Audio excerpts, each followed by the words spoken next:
Le manuel d'Épictète, Pensée 78.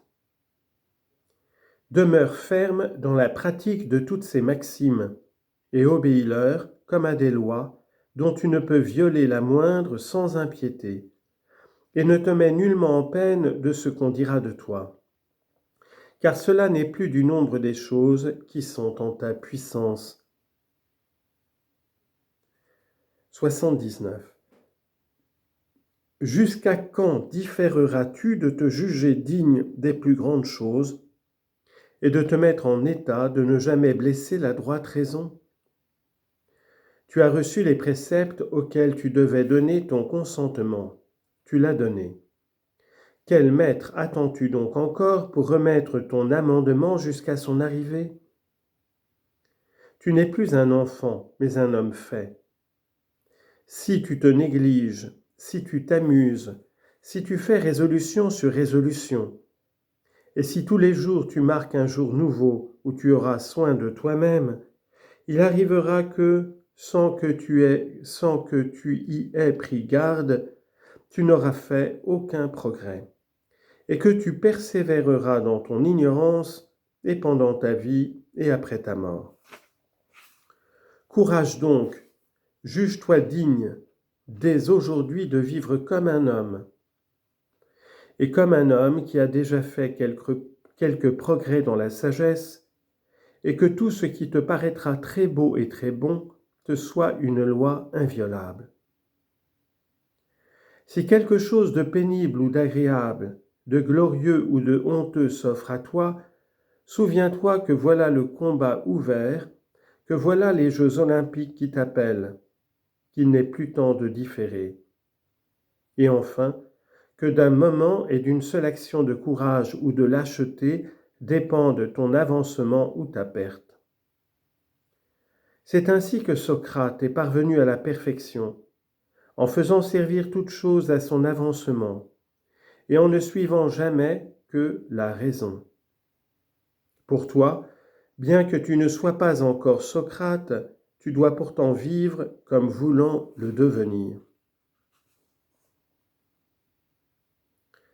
80.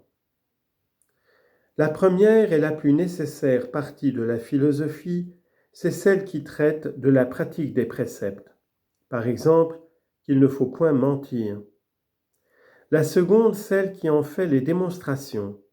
Par exemple, pourquoi il ne faut pas mentir.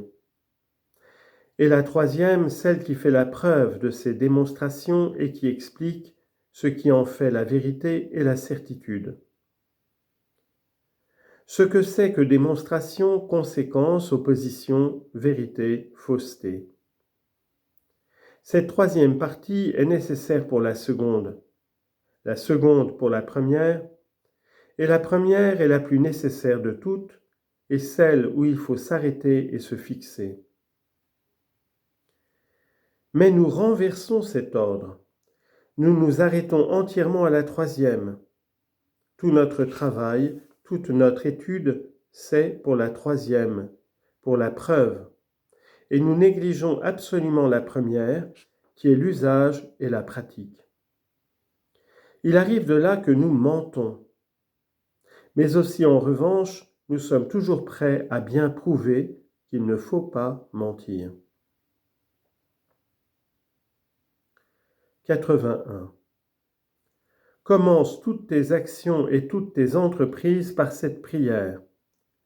Conduisez-moi, grand Jupiter, et vous, puissante destinée, à tout ce à quoi vous m'avez destiné. Je vous suivrai de tout mon cœur et sans remise, et quand je voudrais résister à vos ordres, outre que je me rendrais méchant et impie, il faudrait toujours vous suivre malgré moi. 82. Celui qui s'accommode comme il faut à la nécessité est sage et habile dans la connaissance des choses de Dieu. 83. En voici encore une troisième. Crie-t-on, passons courageusement par là, puisque c'est par là que Dieu nous conduit et qu'il nous appelle. Anytus et Mellitus peuvent bien me faire mourir, mais ils ne sauraient me nuire. Fin du manuel d'Épictète, traduit par M. André Dacier de l'Académie des inscriptions.